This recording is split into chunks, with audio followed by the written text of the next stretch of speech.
بول لینے کا سبب بن سکتا ہے اور غریب نواز کی ناراضگی جو بول لے سکتا ہے، ہمارا اس سے کوئی واسطہ نہیں ہے۔ اگر بریلی کا نام لے کر اس نے یہاں کسی قسم کا فساد برپا کرنے کی کوشش کی تو اس کے خلاف سخت کارروائی کی۔ السلام علیکم۔ فتنہ گروں سے کہہ دو فتنہ گری اچھی نہیں۔ موجودہ حالات کو دیکھتے ہوئے ملک کے مسلمانوں کے جو حالات ہیں ان پر غور کرتے ہوئے ہم اس نتیجے پر پہنچے ہیں کہ بہت مشکل دور سے آج مسلمان گزر رہا ہے اور اس وقت بہت محتاط رہنے کی ضرورت ہے۔ اجمیر شریف کا سالانہ عرس قریب تر ہے اور اس میں سلام اور اعلی حضرت اور مسلک اعلی حضرت اور جس طرح کے نعرے لگائے جاتے ہیں، شیر آیا دیکھو دیکھو کون آیا، بزرگوں کی بارگاہ میں حاضری غلاموں کی طرح دی جاتی ہے۔ غلامی کا ثبوت پیش کرنے کے لیے بزرگوں کی بارگاہ میں حاضری ہوتی ہے، نہ کہ وہاں اپنی طاقت کا مظاہرہ کرنے کے لیے۔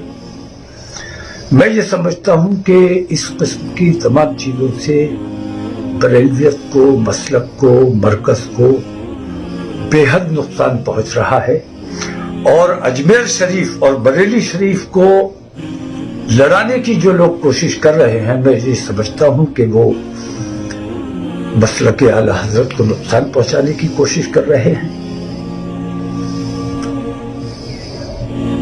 سوشل میڈیا میں جو کچھ چلتا رہا میں بے چین ہوتا رہا اور اس انتظار میں رہا کہ کوئی ذمہ دار شخصیت اس سلسلے میں کوئی پہل قدمی کرے، لیکن کہیں سے کوئی امید افزا اطلاع نہیں ملی تو مجبور ہو کر مجھے حاضر ہونا پڑا۔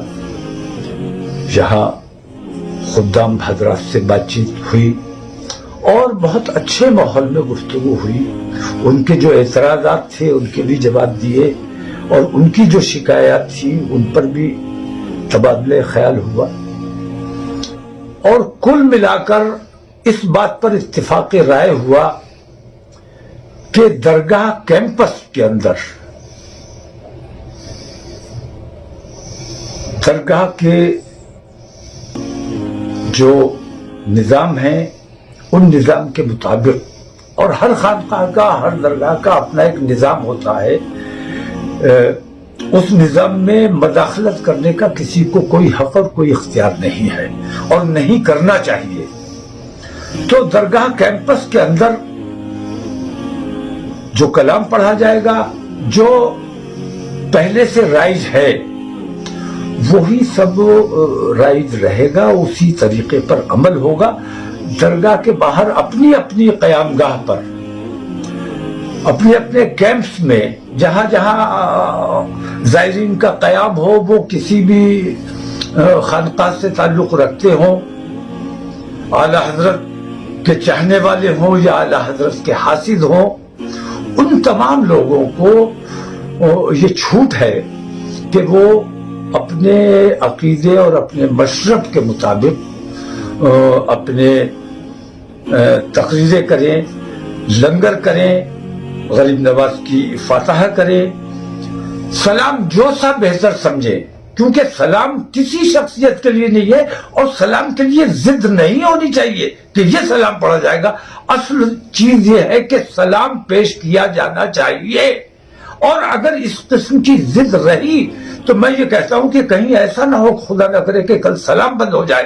ہماری کوشش یہ ہے کہ سلام رائج رہنا چاہیے، سلام ہوتا رہنا چاہیے، وہ سلام بھی ہمارا ہی سلام ہے اور وہ سلام اصل میں حضور کی شان میں سلام پڑھا جاتا ہے، کسی اور شخصیت کی شان میں یا تو سلام میں ضد کرنا کہ نہیں ہم یہ والا پڑھیں گے، یہ ایسے فکروں سے بچنا چاہیے۔ اس سے انتشار پیدا ہوتا ہے. اور جو لوگ ضد کرتے ہیں, ضد فساد کی بنیاد ہوتی ہے, ضد سے کام نہیں چلے گا. ہمیں فراخ دل ہونا چاہیے, ہمیں دل بڑا رکھنا چاہیے. اور غریب نواز کی بارگاہ ہندوستان کے بادشاہ کا دربار ہے. اس دربار میں ضد, زبردستی, غصہ, جھگڑا, فساد یہ غریب نواز کی ناراضگی مول لینے کا سبب بن سکتا ہے. اور غریب نواز کی ناراضگی جو مول لے سکتا ہے, ہمارا اس سے کوئی واسطہ نہیں ہے. اگر بریلی کا نام لے کر اس نے یہاں کسی قسم کا فساد برپا کرنے کی کوشش کی تو اس کے خلاف سخت کارروائی کی جائے گی. اور ان تمام لوگوں کو اوقات میں آنا چاہیے اور اس قسم کے فتنہ و فساد سے بچنا چاہیے, اور بریلی کو بدنام ہونے سے بچانے کی کوشش کرنا چاہیے. آئندہ اگر اس قسم کا کوئی معاملہ میری نظر میں آیا تو اس کے نتائج بہت خراب ہوں.